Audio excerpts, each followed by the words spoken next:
Everyone likes a good mystery, right? Well, I guess maybe not everyone, but I definitely do. So today I want to talk about Prep School Confidential by Kara Taylor. This is going to be a super brief and quick, non-spoiler review of this book. So I picked this book up on a whim simply because it was recommended for Veronica Mars fans. After reading and watching everything Veronica Mars, I felt a void in my heart and decided to pick this up. And I am glad that I did, because I ended up giving this a 4.5 stars out of 5. This book follows a girl named Anne as she is sort of not the queen bee at her sort of Upper East New York school, but she is definitely popular and everyone respects her.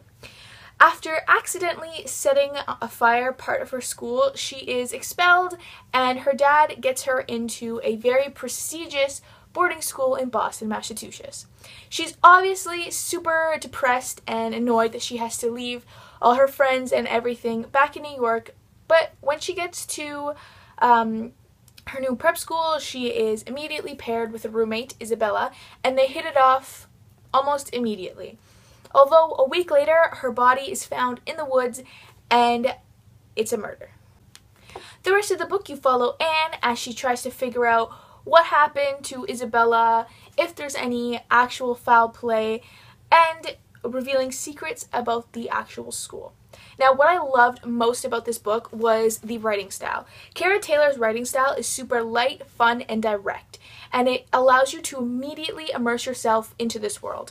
I was sort of feeling a slump before I started reading this book, and I honestly wasn't sure if I wanted to read it because of the slump. But as soon as I read the first chapter, I was pulled right into the story. I completely forgot about everything, and I was so happy with Anne's character because she is so funny and witty and sarcastic, and she's not afraid to talk back or stand up for herself or stand up for others, and she's this all-around awesome protagonist. And if you are a fan of Veronica Mars or even watched it, Anne and Veronica have a lot of parallels. They're obviously not the same character, and I personally like Veronica over Anne, but Anne does have a lot of the same qualities Veronica does, and that's what really drew me to this story, because I love characters like Veronica and Anne.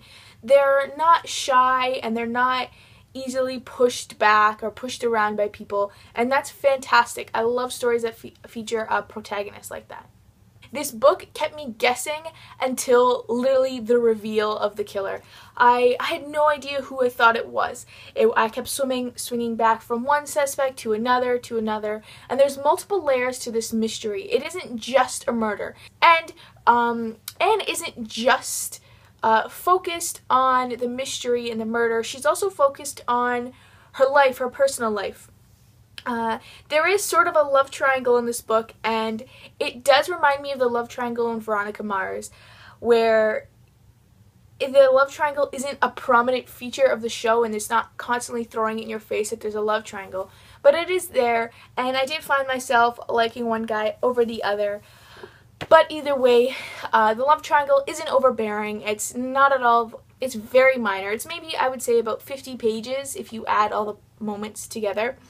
But within those moments are mystery aspects and things that have to do with the plot, so it's not just centered on a romance. Overall, I thoroughly enjoyed this book, and I would definitely recommend it for Veronica Mars fans, as well as people who are looking for a mystery, a fun mystery, nothing too heavy, something really light and fun, and something you could definitely immerse yourself in and really enjoy the female character. There are 2 books after this, and I think it completes a trilogy, and this sort of leaves on a cliffhanger, but not really, I guess. I'm not dying to read the next book, but I do want to read it, and I'll definitely be checking out the next 2 books. If you've read this book, let me know down below what you thought of it. Thanks for watching. Bye.